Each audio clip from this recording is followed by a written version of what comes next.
Welcome back to Daily Discussion. I had the chance to share my story with somebody who's going through something similar that I went through.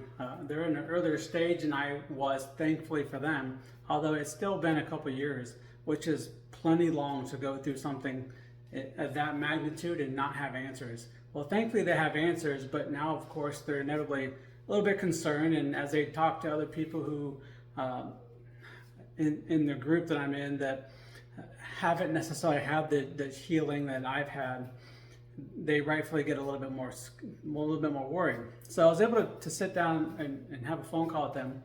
And I give up about an hour of my day to go over and just discuss the treatments that I've gone through and the path that I've taken and how I've gotten to the point that I have today.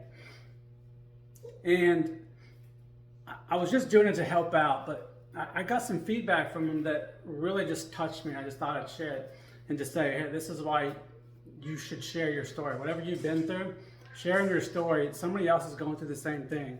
And sometimes I just need to know there's a little bit of hope there at the end.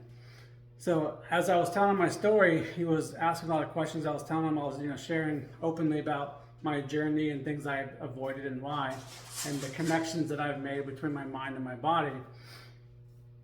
And he said that this was the best part of his day, and that he finally had hope again that he could get better after going through this for so long and not having answers.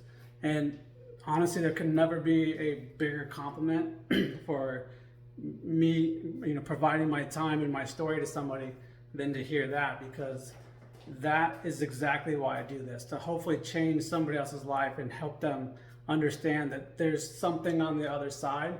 As long as you're willing to put in the work, sometimes it's going to take a little bit of money, it's going to take a little bit of time, a little bit of patience, a lot of sweat and tears, but there is hope at the end of the tunnel that you just have to see it and have somebody there to help you, guide you through, or just understand the process so that you can get through it and thrive later on rather than letting it bring you down. So I just thought I'd share that and to say, hey, if you have a story, if you've been through something, share it. You don't know who's going through that same thing, and they just need to hear that there's something on the other side so that they have hope too, rather than just hearing the constant stories of other people's limiting beliefs that they can't heal when they can. So anyway, hope that helps.